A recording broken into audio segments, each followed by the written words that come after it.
Hello, ladies and gents, and welcome to another fabulous week 6, in fact, of our literature class. We are getting closer and closer to being done because we've got this week, next week, and then it's finals week. How'd that happen? It goes so fast, right? Time flies when you're having fun.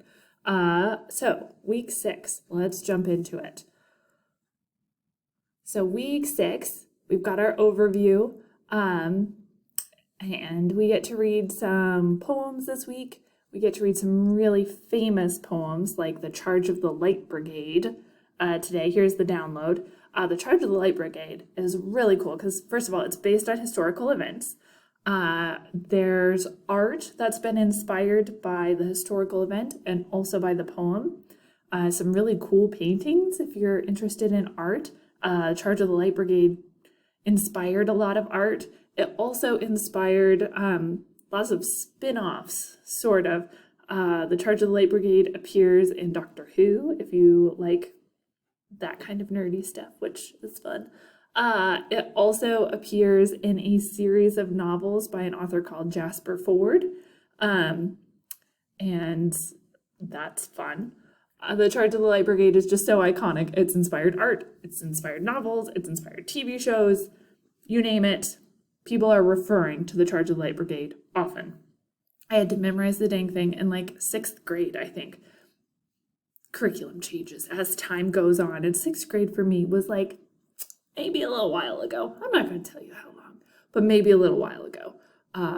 My children point out my forehead wrinkles all the time. How'd you get those, Mom? I'm like, well, you partially, but like also getting older. So, all that to say, 6th grade for me, while ago. But when I was in 6th grade, I had to memorize The Charge of the Light Brigade because it was just that iconic. Everybody had to memorize it because it was a big poem. So you get to read it. It's fun. It's sad. It's tragic.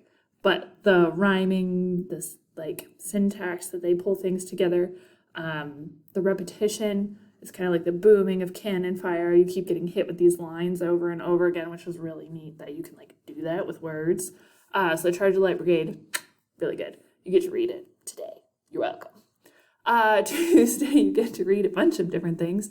You may have, in popular culture, heard the phrase, "How do I love thee? Let me count the ways." Oftentimes, when popular culture refers to that, it ends in insults. But here's the original poem that came from. Ode on a Grecian Urn by Keats is iconic and very fun. There's some humor in there. And we've got other fun poems spread throughout chapter 21 and chapter 22 of your textbook. So hopefully you guys enjoy those. I'm trying to give you like a really broad spectrum of what literature can be, and trying to do an intro to literature is so hard because there's just so much good stuff, guys. Like it's hard to winnow down like what should we read? What should we talk about? So I want to give you just a small sampling of a bunch of things so that when you have your own time, you can pursue the things that you liked the most. But this just kind of gives you a broad overview of what's available. And then we're going to watch a lesson on rhythm on Wednesday. You're going to read some more poems from chapter 23, and you're going to read one of my favorite poems by Emily Dickinson called Because I Could Not Stop for Death. It's this very different image of death, and it's very personified in a way that feels modern as opposed to like talking about it back then. So the poem starts with this amazing line which says, "Because I could not stop for death, he kindly stopped for me." And so we've got this personification of death, and then of course we've got a funny cartoon here. Grand Theft Auto, Emily Dickinson edition. I would play that game. I'm not gonna lie, I would play it.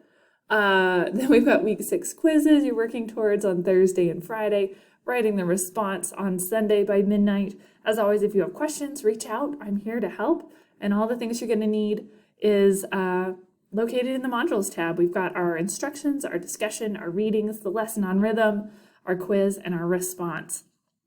So hopefully you guys enjoy these moments of history in poetry as we're just trucking along through our quarter together. As always, if you have any questions, reach out. I'm here to help.